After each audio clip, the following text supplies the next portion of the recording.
In the small town of Columbia, Illinois, where the days seemed to drift by like the calm flow of the Mississippi River, the Coleman family was seen as a beacon of success and tranquility. Christopher Coleman, a well-respected pastor, was adored by his community. He spent his days preaching to the local congregation, helping families in need, and doing everything expected of a devoted Christian. His wife, Sherry, a beautiful and poised woman, stood by his side, always the perfect partner in their seemingly flawless life. Their 2 children, Gavin and Coleman Jr., were their pride and joy. They were well-behaved, friendly, and always a part of community events. On the surface, they were the family everyone else aspired to be. Their home was always warm, welcoming, filled with laughter and love. But as often happens with people who appear too perfect, something was beginning to slip through the cracks, and Christopher, blinded by his own sense of stability, didn't see it. Sherry, too, had been the perfect wife. Loving, supportive, and always the perfect reflection of her husband's high status. But underneath her poised exterior, something was quietly changing. In the early years of their marriage, Sherry had felt truly loved by Christopher, but now, as the years passed, she began to feel something was missing. She found herself longing for something more than what their picture-perfect life provided. The emotional connection that had once been so vivid was now only a distant memory. Christopher, however, remained blissfully unaware of Sherry's growing discontent. He was consumed by his work and the expectations that came with being a leader of his community. As his sermons became more engaging and his reputation grew, he failed to notice the small signs, the distance in Sherry's gaze, the moments of silence when they were alone, the way she now spent more time away from him, in her own world. They would have dinner together as a family, but Sherry seemed distracted, her mind always somewhere else. She would smile and nod, but there was no real engagement behind her eyes. When Christopher tried to ask her about it, she would brush him off, saying things like, "I'm just tired," or "It's been a long week." The excuses were getting more frequent, and yet Christopher ignored them, convinced that they were just bumps in the road, nothing more. But things began to change when Sherry started becoming secretive. She was spending more time on her phone, sending texts late into the night, and taking calls in private. The first time Christopher noticed was one evening when she stepped outside to take a call and wouldn't come back inside until she was sure he wasn't around. The door clicked softly behind her, and for a moment Christopher felt the weight of something unfamiliar, but he dismissed it. "She's just busy," he thought. That night, as he lay awake staring at the ceiling, something gnawed at him. An uneasy feeling, one that he couldn't shake. Could she be unhappy? He wondered. But no, that couldn't be it. He was doing everything right. He was the perfect husband, the perfect father. He didn't have time for doubts. Yet, when he awoke the next morning, there was a strange sense of distance between him and Sherry. She was going about her morning routine with little interaction, the air heavy with an unspoken tension. Christopher tried to dismiss it, telling himself it was just the usual busy morning, but deep down, he knew something was different. Sherry, meanwhile, was struggling to reconcile her feelings. She had grown restless, overwhelmed by the pressures of her role as the perfect wife and mother. She loved Christopher, or at least she thought she did, but the spark they once shared was long gone. She found herself yearning for something outside the confines of their well-maintained life, a sense of purpose that went beyond church functions and family dinners. And as the days passed, Sherry began to pull away even more, emotionally and physically. But it wasn't just Christopher who was feeling the strain. Sherry had confided in an old friend, someone she hadn't spoken to in years, Michael Goyne, a man from her high school days. They had reconnected online, exchanged a few innocent messages at first, but soon, those messages turned into something more, a flirtation, an emotional connection. Michael made her feel special again, something that had long been missing in her life. But Sherry wasn't ready to admit what was happening.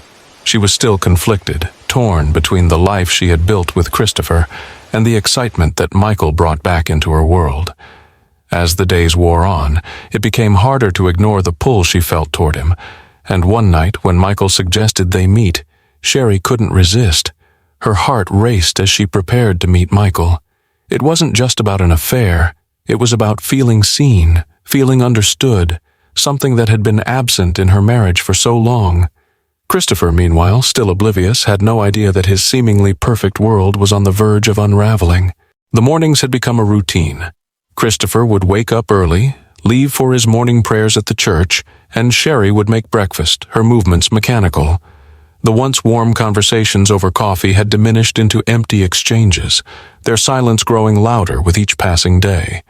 Yet Christopher, lost in the flurry of his busy life, didn't recognize the subtle shifts in their relationship. Sherry, however, felt the weight of their growing distance. The ache in her chest that had started months ago was now a constant presence. Christopher, the man who once made her feel loved and cherished, seemed a stranger to her now. She yearned for his attention, for the connection they once had, but it was as if he was always somewhere else. His eyes were no longer focused on her. They were always somewhere beyond, caught up in his work, his duties, his sermons. It wasn't just the emotional neglect that bothered her. It was the profound loneliness that had crept into their marriage. She would try to fill the empty space with her own distractions, but nothing seemed to soothe the ache inside. And then there was Michael. The emails, the texts, and the late-night calls that had started as innocent conversations now seemed to be the only place where she felt seen, where she felt alive again. One evening, as Sherry walked back into the house after meeting Michael for a quick coffee, she found Christopher sitting in the living room, his face pale. He had been going through her things, something he had never done before. His eyes met hers, and for a brief moment a silence hung between them, thick with the unspoken words. "Where were you?" Christopher asked, his voice controlled, but there was an underlying tension there. Sherry, startled by his directness, hesitated. I was just out. I needed to clear my head." Christopher's eyes narrowed. He had never been the type to question his wife, but something in the air felt different now. He tried to ignore the knot forming in his stomach. The doubts that had started as a faint whisper were growing louder. He could no longer dismiss them. Sherry forced a smile, trying to cover the cracks in her voice.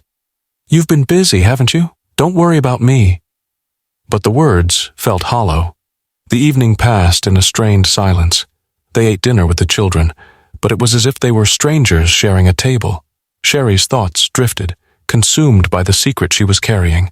Michael's smile, his presence, the way he made her feel like the woman she had long forgotten she could be. Christopher noticed it all. The distance, the lack of real engagement, the forced smiles.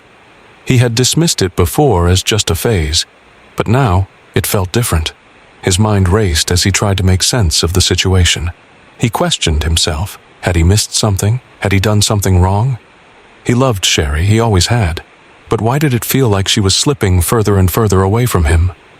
Later that night, when Sherry was asleep, Christopher sat in the living room staring at her phone that she had left on the counter.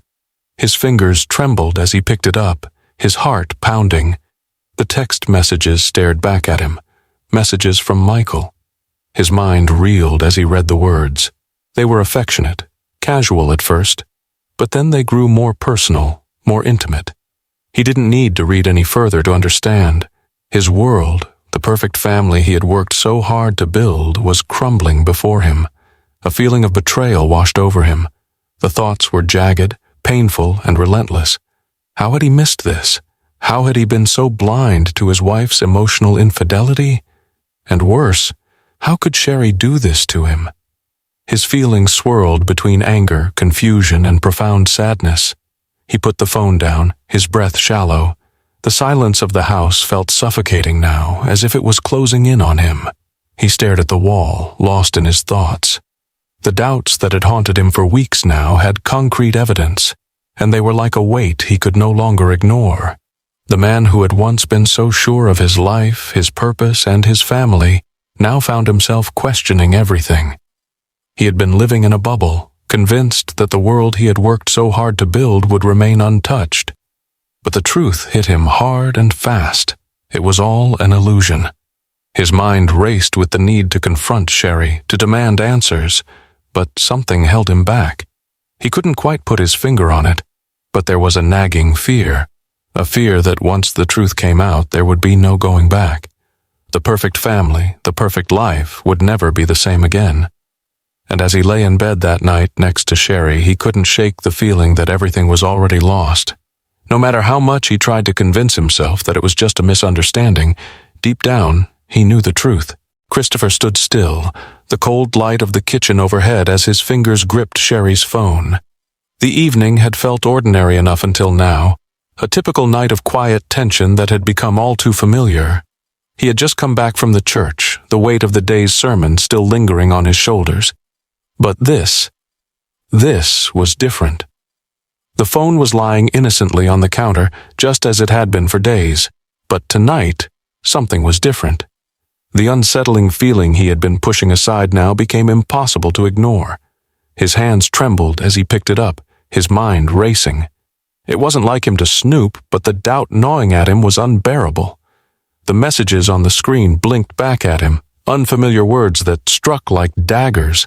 The casual tone of the texts between Sherry and Michael Goyne, their private jokes, their hidden intimacy, it was all there. He had suspected something, but seeing it laid out before him, there was no denying it anymore.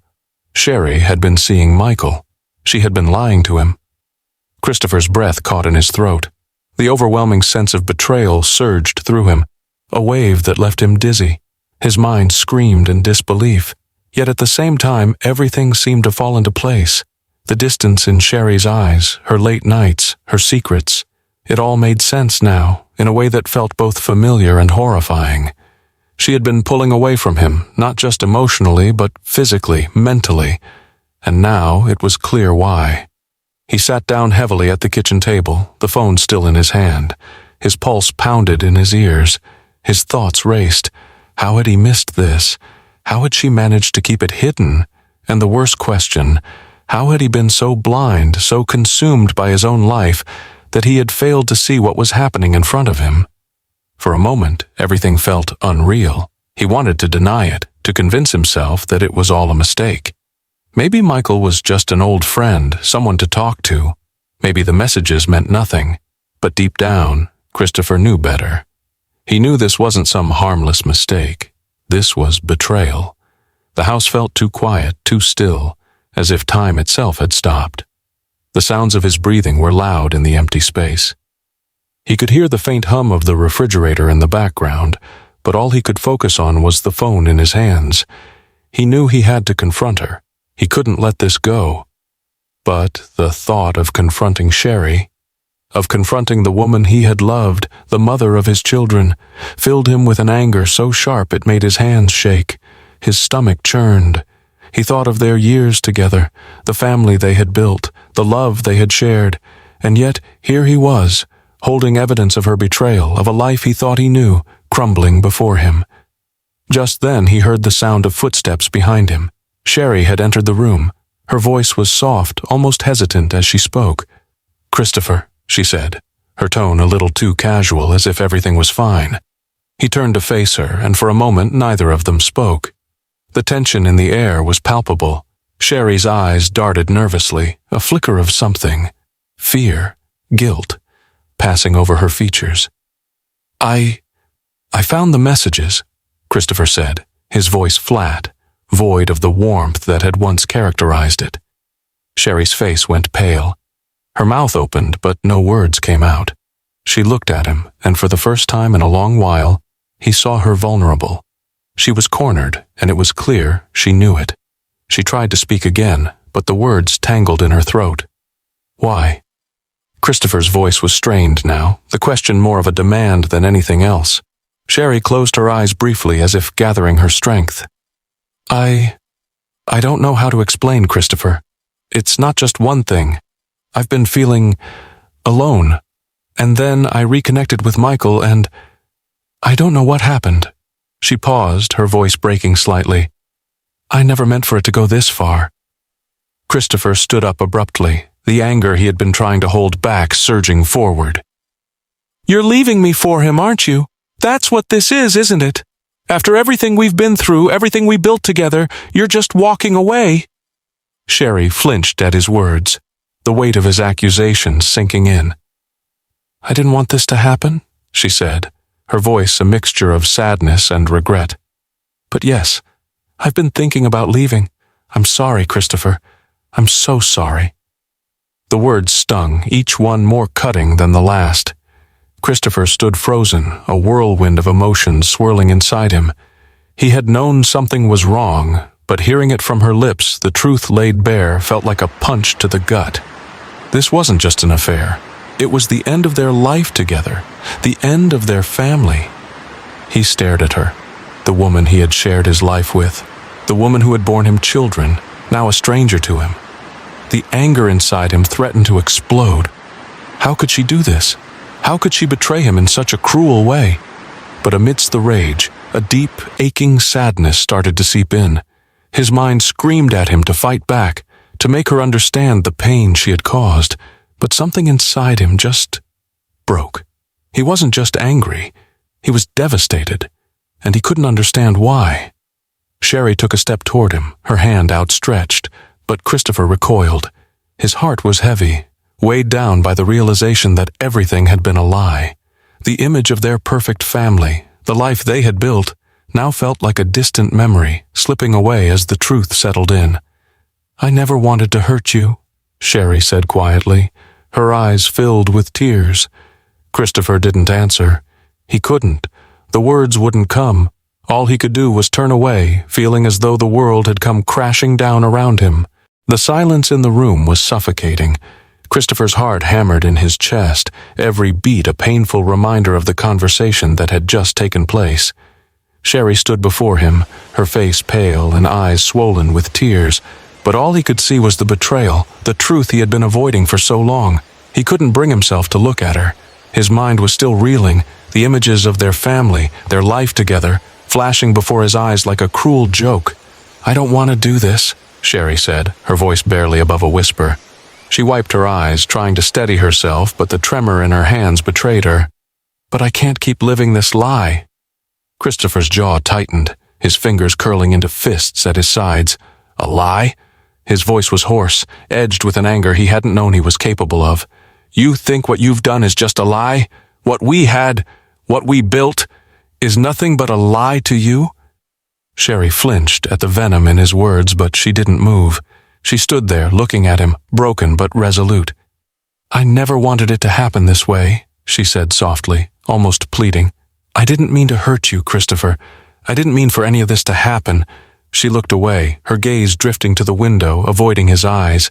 He shook his head, a bitter laugh escaping his lips. "You didn't mean to? You were planning to leave me, Sherry. You've been seeing him, Michael. You were preparing to walk away from everything. Our kids, this family, me." His voice cracked and the pain seeped through, raw and unrelenting. "How do I even look at you after that? How do I know you're not just lying to me again?" Her lips parted, as though she was about to say something, but then she stopped herself. The words were caught in her throat, heavy with the weight of guilt and sorrow. Christopher could see it now. She wasn't just sorry for him, or for what she had done to their family. She was sorry for herself, for what she had become. "I thought we were happy," he said, his voice breaking. "I thought you were happy. I thought I was enough, but I wasn't, was I?" Sherry shook her head slowly, tears falling freely now. "It wasn't that you weren't enough, Christopher," she said, her voice barely audible. I lost myself. I felt so alone for so long, and Michael, he made me feel seen again. I wasn't just your wife or the mother of your children, I was me. And I needed that." A wave of disgust and pain washed over Christopher as he processed her words. He had always been the center of her world, the one she adored, the one she sacrificed everything for. And now she was telling him that he had failed her, that he had let her slip away. For a moment he wanted to shout, to scream at her for what she had done. He wanted to make her feel the same ache he felt in his chest. But as the words hung on the tip of his tongue, something inside him shifted. His fury was consuming him, but so was the despair. How could he be angry when the truth of it all left him paralyzed? Christopher turned his back on her, needing space, needing time to breathe. He didn't want to see her anymore, didn't want to hear her voice. He couldn't bear the thought of the woman he had built his life with, the woman he had promised to love, now standing there telling him that she had betrayed him, not just physically but emotionally, in the deepest way possible. The quiet that followed was unbearable. Sherry's soft sobs filled the silence, a sound that only made Christopher feel more empty. He couldn't stay here, not like this, not with the knowledge that his whole world had been upended, shattered by the woman he loved. "I don't know what to do now, Sherry," he whispered, his voice hollow. "I don't know how to fix this. I don't even know if I want to." She walked closer, her steps hesitant, as if she feared his rejection. "Christopher, I'm so sorry. I never wanted to hurt you. I don't know what else to say." Christopher turned to face her once more, but the look in his eyes was different now, less anger and more despair. "You've already said everything you needed to say," he replied coldly. "There's nothing left." The room seemed to close in on him as he stood there, feeling as though the air had been sucked out of the space. Everything he had known, everything he had worked for, was crumbling. Sherry had been his world. But now she was a stranger, standing before him with empty apologies and a broken heart. "I'm going to leave," Christopher muttered, his voice barely audible. "I need to think. I need to be alone." Sherry's face fell, but she didn't try to stop him. She simply nodded, tears streaming down her face as he walked past her, out of the room, out of the life they had built together. There were no more words, no more promises, only silence, and the aftermath of a marriage destroyed by betrayal. Christopher couldn't sleep. The house felt too quiet, too empty, and every creak of the floorboard seemed to echo in the darkness. Sherry was gone, the kids were at a sleepover, and for the first time in years he was left alone with his thoughts. But his thoughts were no longer his own. They were consumed by what Sherry had done, by what she had admitted to, and by the unbearable weight of the betrayal hanging over him. For the first time in his life, Christopher felt like he was losing control. His mind raced. What had he missed? Why hadn't he seen the signs sooner? The woman he had loved, the woman he had built a life with, had betrayed him. The anger, the hurt, and the confusion bubbled up inside him, threatening to suffocate him. As the days passed, Christopher's paranoia only deepened. He couldn't stop thinking about Michael Goyne, the man who had stolen Sherry's heart, who had somehow come into their lives without him noticing. The thought of Michael with Sherry gnawed at him constantly. How could he not have known? How could he have been so blind to everything that had been happening right under his nose? He started checking Sherry's phone again, reading through her messages, searching for more evidence. He knew it wasn't healthy, but he couldn't help himself. Every time he picked up her phone, his hands shook, his heart raced. The more he read, the more paranoid he became. The messages weren't just innocent texts. They were full of longing, of affection, of things he had never been able to give her. And as he read, the image of Sherry with Michael consumed him, taking over his thoughts, his every waking moment. His interactions with Sherry became tense, strained. He started to question everything she said. Her excuses felt hollow, like words she had rehearsed over and over. Every smile, every glance, every word seemed like a lie. He began to see betrayal in every gesture, every look. He couldn't trust her. He couldn't trust himself. And the worst part was, he couldn't escape it. At work, he couldn't focus. The sermon he had been preparing for the past week seemed irrelevant now. How could he stand in front of a congregation preaching about faith and love when his own marriage was falling apart? Every time he stepped into the church, he felt like a fraud. The guilt, the shame, the anger, they all weighed on him, pulling him under. And yet, no matter how much he tried to bury it, the paranoia lingered. He would drive by Sherry's old friends' houses just to see if Michael was there. He would check her social media accounts, scrolling endlessly through photos of her with friends, with family, with everyone except him. The jealousy consumed him, a dark, insidious force that ate away at his soul. He couldn't stop it.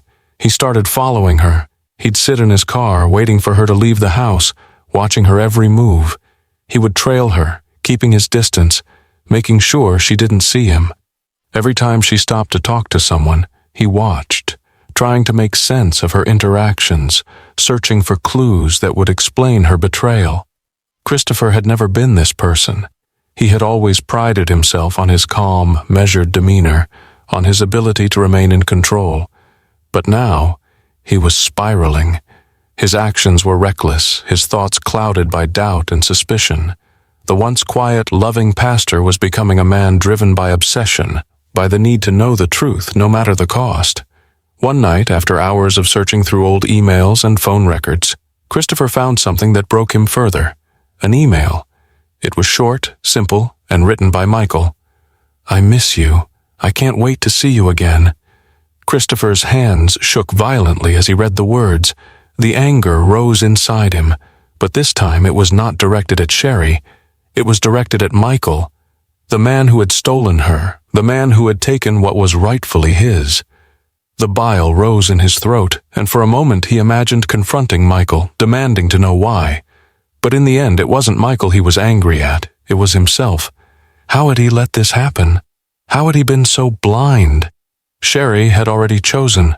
She had already made her decision, and no matter how many times he went over the details, no matter how many times he looked for evidence, it didn't change the truth. He had been betrayed, and in the end, it was that truth that shattered him. Every minute felt like an eternity. The paranoia was starting to consume him completely. He couldn't think straight. He couldn't sleep. He couldn't focus.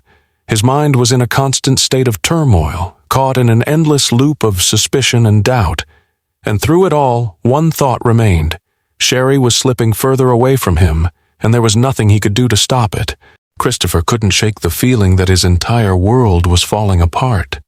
The paranoia that had been growing inside him now consumed every waking moment. He spent hours pacing through the house, thoughts spiraling uncontrollably, unable to escape the image of Sherry and Michael together. It felt like the walls were closing in on him, and no matter where he turned, the reality of his situation was inescapable. Sherry had already made her choice, and that truth cut deeper than any knife. He had spent months ignoring the warning signs, convincing himself that everything was fine, that he was enough. But now the evidence was overwhelming. She had betrayed him, not just physically but emotionally. She had chosen someone else, someone who had given her the attention and affection he could no longer offer. And in that painful realization, Christopher's mind snapped. It wasn't just the affair that was eating away at him. It was the slow, suffocating sense of powerlessness. He had built his life around the idea of control, the perfect marriage, the perfect family. But now, he was out of control. His thoughts were scattered, his emotions a tangled mess of anger, heartbreak, and humiliation. His once confident demeanor had shattered into a million pieces. The house felt like a prison. Everywhere he looked, memories of their life together were mocking him. Photographs of their wedding day, family holidays, their children's smiling faces. It all felt like a lie now, an illusion he had created to protect himself from the truth. The weight of it all pressed down on him, suffocating him. Sherry had been distant for weeks, but it wasn't until now that Christopher truly realized how far gone she was. She had been emotionally checked out long before the affair began, and he had been too blind to see it. His thoughts raced as he tried to make sense of the pain. He thought back to the times when they had laughed together, when their love felt genuine. But now, those memories were tainted, distorted by the betrayal that had shattered everything. That night, as Sherry returned home late, Christopher couldn't take it anymore. He stood by the door, waiting for her, his body rigid with anger. He had been sitting in the dark for hours, staring at the phone in his hands, imagining the worst. The rage inside him was boiling over, and he knew he had to confront her again, to demand answers, to force her to face what she had done. When Sherry stepped through the door, she froze. The tension in the air was palpable, and she knew without a doubt that Christopher was not the same man he had been just days before. His eyes were cold, distant, filled with an anger she hadn't seen in him before. He was no longer the man she had married. He had become someone else, someone broken, consumed by rage and hurt. "I can't do this anymore, Sherry," he said, his voice low and steady. "I can't keep pretending everything's fine. I know what you've done. I know what you've been hiding." Sherry's breath caught in her throat, and for a moment she stood there, paralyzed by the weight of his words. She had known this confrontation was inevitable, but hearing it from him felt like a punch to the gut. She had never seen him like this, so angry, so cold, so filled with pain. The man she had once loved, the man she had once shared everything with, was now a stranger. "I never wanted this, Christopher," she whispered, her voice trembling. "I never meant to hurt you. I didn't know what else to do. I was lonely." His eyes flashed with a mixture of disbelief and fury. "Lonely?" His voice cracked with emotion, the hurt evident in every word. "You were lonely while we were building a life together? You were lonely while I was doing everything I could to provide for this family? How could you do this to me? To us?" Sherry's face crumpled and she took a step toward him, her hands outstretched. "I'm sorry, I'm so sorry. I didn't mean for any of this to happen. I never meant to betray you. I just—" She stopped, unable to finish the sentence, but Christopher wasn't listening. The hurt was too deep, too raw. His mind was consumed by the betrayal, and in that moment, nothing she could say would change it. He wanted to believe her, wanted to feel the love he once had for her, but the doubt, the distrust had planted itself too deeply in his heart. "You've made your choice, Sherry," he said, his voice low but steady, "and now I have to make mine." For a moment they stood there in silence, the gravity of the situation settling over them like a heavy fog. Sherry reached out once more, but this time Christopher recoiled. He couldn't touch her, couldn't bring himself to even look at her the same way again. She was no longer the woman he had married. She was a stranger, someone he couldn't recognize. "Please," Sherry begged, her voice breaking. "Please don't do this. Don't let this destroy us. I love you, Christopher. I want to fix this." But Christopher could only shake his head. The anger that had been simmering inside him for weeks now boiled over, and as he stood there staring at her, the reality of what was happening finally sank in. The perfect life he had imagined was gone. The family he had fought so hard to protect was slipping through his fingers. "I don't think you love me anymore," he said softly, his voice tinged with sorrow. "Not in the way I need, not in the way we need." And with that, the last thread of their bond snapped. There was no turning back now. Christopher couldn't remember the last time he felt this way, this unrelenting, hollow emptiness gnawing at him from the inside. He had tried to carry on with his daily routine, tried to bury the horror of what had happened, but it was impossible. Every day felt like a slow death, a suffocating realization that nothing would ever be the same again. His marriage, his family, his life, they had all slipped through his fingers, shattered beyond repair. As the days dragged on, Christopher's mind became consumed by a singular thought, an idea that gnawed at him relentlessly. Sherry had made her choice. She had chosen Michael, and with that she had chosen a future without him. He had spent his whole life building this perfect image of love and family, only to have it ripped apart. And as he stood at the edge of this new, terrifying reality, Christopher felt like he was losing everything. In the stillness of the night, as the house lay quiet and the weight of his thoughts pressed down on him, Christopher made the decision. He knew he couldn't go on like this. The anger, the betrayal, the constant ache of his heart, it was all too much. He couldn't forgive Sherry. He couldn't forgive Michael. And worst of all, he couldn't forgive himself for not seeing the cracks in his perfect world sooner. He had tried to salvage the pieces of their marriage, but each attempt felt like an exercise in futility. Sherry had made her feelings clear. The love they once shared was gone, replaced by something cold and foreign. And Michael was no longer just a distant figure in their lives. He was an undeniable presence, the man who had taken everything from Christopher. Christopher's breath quickened as he stood in the darkened living room, his fists clenched at his sides. The fury that had been simmering inside him for weeks had now reached its boiling point. He couldn't stand the thought of Sherry leaving with Michael, of them building a life together while he was left in the wreckage of their broken marriage. It wasn't just about revenge. It wasn't about hurting her the way she had hurt him. It was about control, about taking back some semblance of power in a life that had been turned upside down. He couldn't stand the thought of Sherry walking away from everything they had built, walking away from him and walking into Michael's arms. He needed to make it stop. He needed to reclaim his world. His mind raced, the thoughts dark and relentless. There was no turning back now. The decision had been made, and as he stood there in the silence of the house, the finality of it settled in. He would confront Sherry. He would make her see the consequences of what she had done. She wouldn't just walk away from their family without understanding the devastation she had caused. She wouldn't get to leave him, to leave their children, without facing the reality of her betrayal.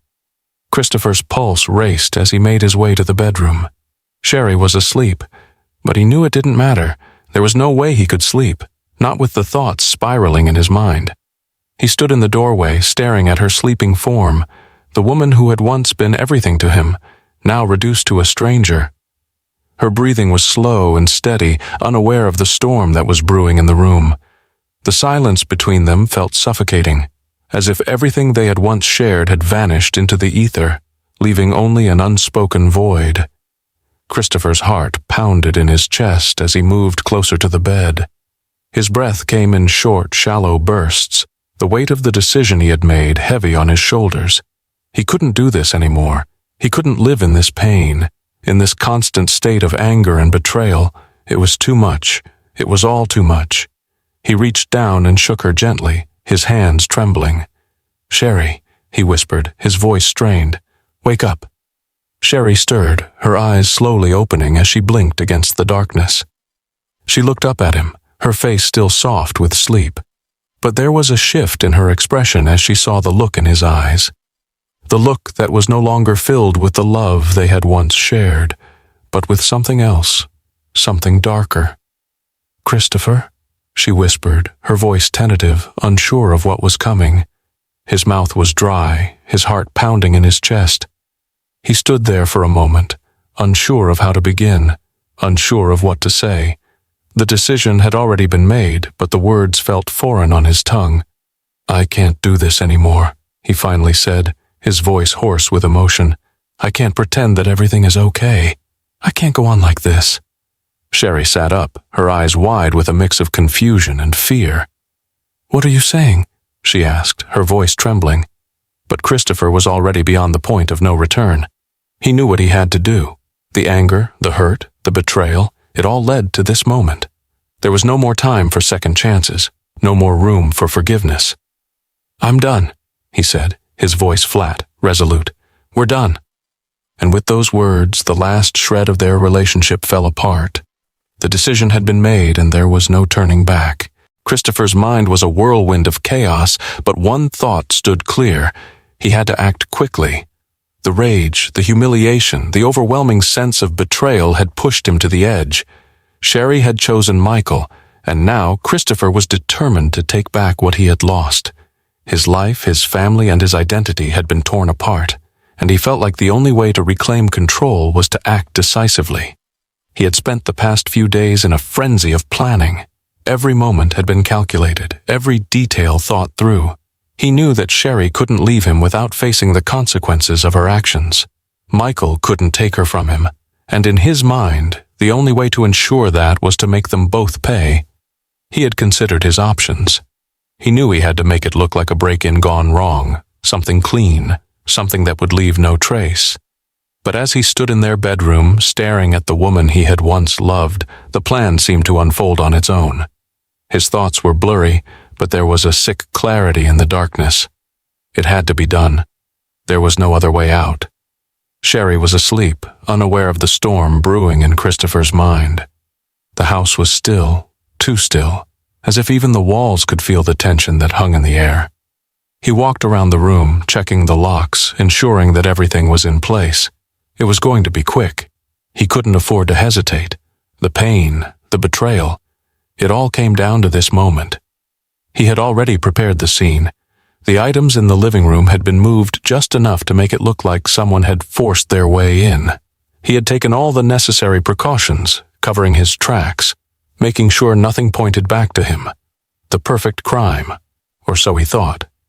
The thought of making it look like a random robbery, something that could easily be dismissed by the police, gave him a sense of control. He would be free, and Sherry's choice, her betrayal, would have consequences.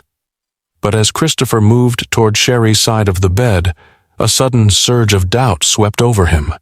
His heart raced, his breath shallow. For the first time since all of this started, he questioned his own actions. Could he really go through with it? Could he truly end everything for good? Could he erase the woman he had once loved from his life, from the world they had built together? He paused for a moment, staring at her. The woman who had once filled his life with light, with laughter, now lay in front of him, unaware of the destruction he was planning. He thought of the children, of their future, of what this would mean. But the anger that had been building inside him, the feeling of betrayal that gnawed at his soul, drowned out any lingering doubts. This was the only way. This was the only choice he had left. The finality of the moment hit him like a punch to the gut. He reached for the weapon he had hidden in his nightstand, feeling the cold metal against his fingers. The weight of it was familiar, comforting. This would be the end. He wouldn't be a victim any longer. He approached her quietly, taking one last look at the woman who had once been everything to him. Then, with a sharp, quick motion, it was done. Sherry never had a chance to wake up, never had a chance to react. Christopher stood over her, his breath coming in ragged gasps, his heart pounding in his chest. For a moment he felt nothing, no relief, no satisfaction, just an emptiness that stretched on for miles. And then the silence returned. But as he looked down at Sherry's lifeless body, something shifted inside him. The room, which had felt like a prison just moments before, now seemed to close in on him. The weight of what he had just done settled over him like a heavy fog. The perfect crime, was it truly perfect? Christopher stood there for what seemed like hours, the shock of his actions beginning to sink in. He had gone through with it. He had taken a life, taken everything that once mattered to him, and now there was no turning back. The man he had once been, the man who had preached love, faith, and forgiveness, was gone. In his place stood someone else, someone darker, someone who had crossed a line he could never uncross. As the minutes ticked by, Christopher knew that the perfect crime was far from perfect. No matter how carefully he had planned, no matter how many precautions he had taken, there was always something that could go wrong. And as he stood there, frozen in place, the reality of what he had done began to dawn on him. The house still felt too quiet, the silence pressing in on him. He had made his decision, and now he would have to live with the consequences. There was no escaping it. The anger, the pain, the humiliation, they had driven him to this point. But now, as the adrenaline began to wear off, all that remained was a deep, gnawing emptiness. Christopher had believed that this would give him control, that this would bring him peace. But as he looked at Sherry's lifeless form, he realized that there was no peace to be found. Only chaos, only the consequences of a decision that could never be undone. The perfect crime. Or was it? The police arrived at the Coleman household the morning after the murder. The scene was meticulously staged, and for a while it appeared as though the robbery gone wrong theory would hold. Christopher, though shaken, tried to maintain his composure, sticking to the story he had crafted. His heart raced as the detective scoured the house, taking notes, examining the area with an intensity that only increased Christopher's unease. His mind, still clouded with the rush of adrenaline from the night before, struggled to keep up with the unfolding investigation. The officers were polite but professional, their eyes scanning the room for inconsistencies. Christopher stood in the corner of the living room, hands clenched into fists, trying to control his breathing. His own voice seemed alien to him as he answered their questions, each response tinged with a nervous edge.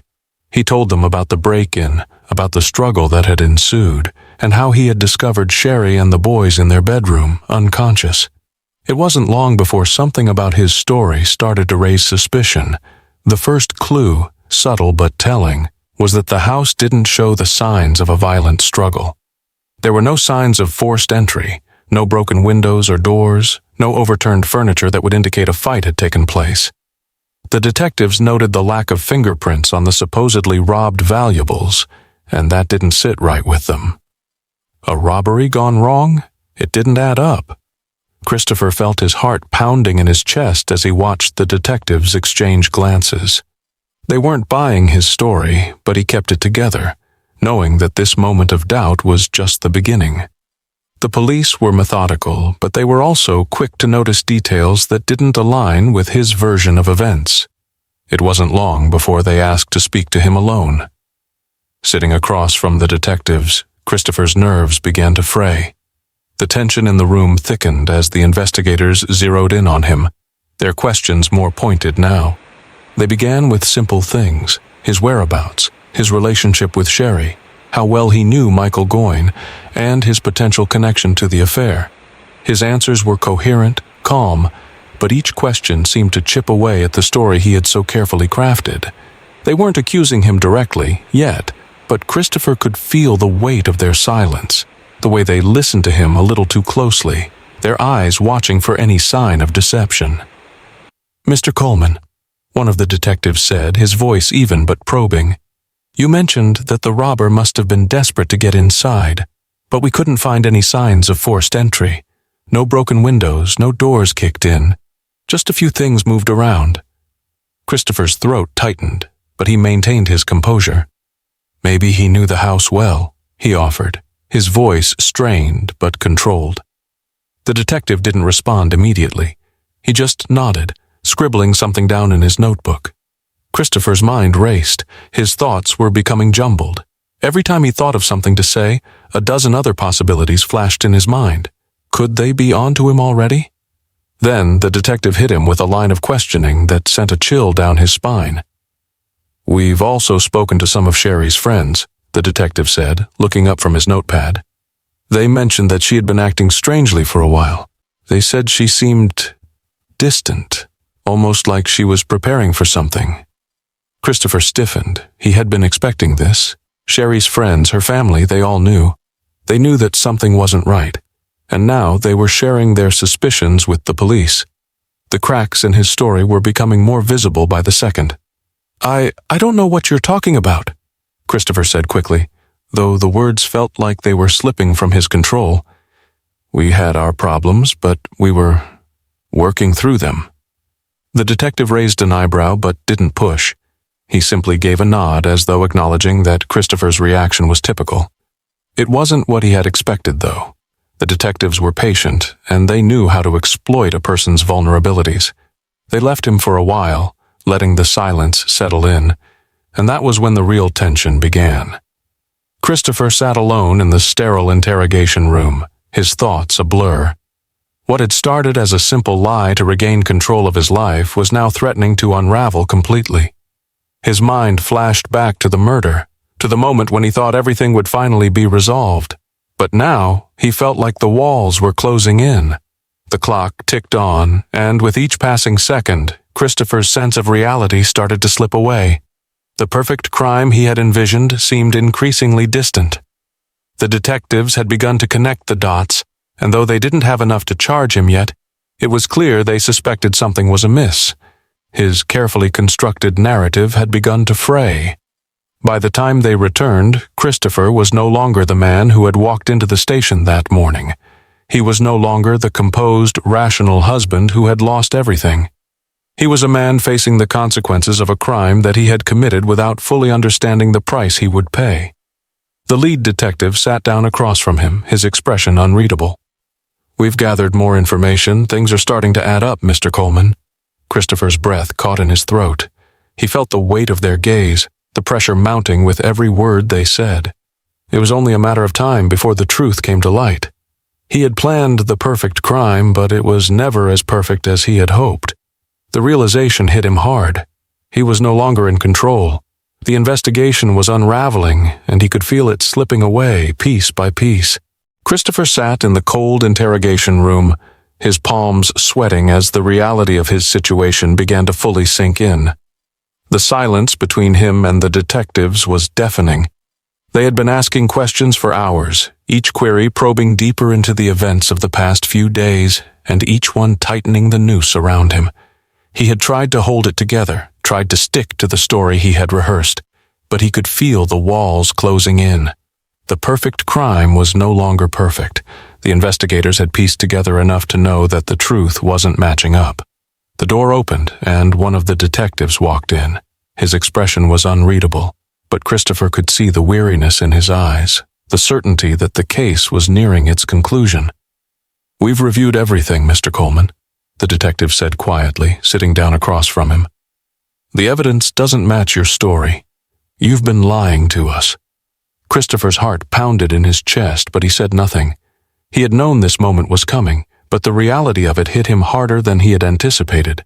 The weight of his own guilt pressed down on him like a physical force, and for the first time since the murder, he realized there was no escaping the consequences of his actions. The detective leaned forward, his gaze steady. "We've found discrepancies in your statements. We know you were involved in this, Christopher. We know you were the one who killed your wife and children." Christopher's breath hitched in his throat. The words felt like a slap, each one sinking into him with a finality he couldn't deny. He had tried to control the narrative, to keep his emotions in check, but now it was too late. The truth was out. For a long moment he said nothing. His mind raced, but his mouth remained closed. What was there left to say? How could he explain what he had done? How could he justify the unthinkable? His hands trembled as he gripped the edge of the table, and he felt the weight of the detective's stare burning into him. "I didn't mean for it to happen this way," Christopher whispered, his voice cracking with raw emotion. The words felt weak, empty, but they were all he had. "I never wanted this. I never wanted to hurt them." The detective's face softened slightly, but he didn't let up. "But you did, Christopher. You killed them. You took their lives. And now it's time to face the consequences." Christopher closed his eyes, the tears threatening to spill over, but he held them back. He had spent so many days trying to convince himself that he was justified, that he had done what needed to be done, but the truth was undeniable. He had destroyed everything: his family, his faith, his own sense of self. The detective was quiet for a moment, giving him time to process. Then he spoke again, his tone firm but not unkind. "We need the truth, Christopher. We need you to tell us exactly what happened." Christopher's chest tightened as the memories of that night flooded back. He remembered the rage, the betrayal, the desperate need to make Sherry feel the same pain he had felt, the desire for control, the feeling of helplessness. It had all come together in that moment. And once the deed was done, once he stood there over their bodies, he had felt a sick kind of relief. But now, as the truth settled into him, he realized how hollow that feeling had been. He had destroyed his entire life, and for what? Christopher stopped, his throat tight. The words wouldn't come, and for a long time he fought to keep them at bay. But eventually they slipped out, raw and unguarded. "I couldn't live with what she did. I couldn't let her walk away from me, from everything we built. I thought it was the only way to make it stop." The detective didn't interrupt. He let the silence stretch between them, the weight of Christopher's confession filling the room. I didn't want to kill them," Christopher continued, his voice barely above a whisper. "But I didn't know what else to do. The pain was too much, and when I saw her with Michael, I just snapped. I couldn't think. I couldn't breathe." Tears welled in his eyes, but he refused to let them fall. "I thought it would make everything right. I thought if I could just stop her from leaving, if I could just make her see what she was doing, it would all go back to the way it was. But I was wrong. I ruined everything. I ruined my family." The detective nodded slowly, his eyes not judgmental but weary, as though he had heard this before. "I understand, Christopher," he said quietly, "but there's no going back now. You can't undo what you've done." Christopher sat there, the weight of his confession sinking in. The reality of what he had done hit him with full force. Sherry, Gavin, Coleman Jr., they were all gone because of him. He had made a choice, and now he had to face it. There was no more running, no more hiding from the truth. The detective stood up, his voice firm but not unkind. "We'll be taking you in now, Christopher." Christopher didn't resist. He didn't even move. His body felt numb, disconnected from the reality of what had just happened. All he could feel was the crushing weight of his own actions, and as the officers came to take him away, he knew that his life, the life he had known, was over. There was no coming back from this. The finality of his confession echoed in the cold silence of the room, and for the first time in days, Christopher felt something, regret, What do you think of Christopher Coleman's actions and the tragic events that unfolded? Do you believe the betrayal was enough to drive him to such extreme measures? From which region are you watching this video? Let us know in the comments below. We'd love to hear your thoughts and connect with viewers from all around the world.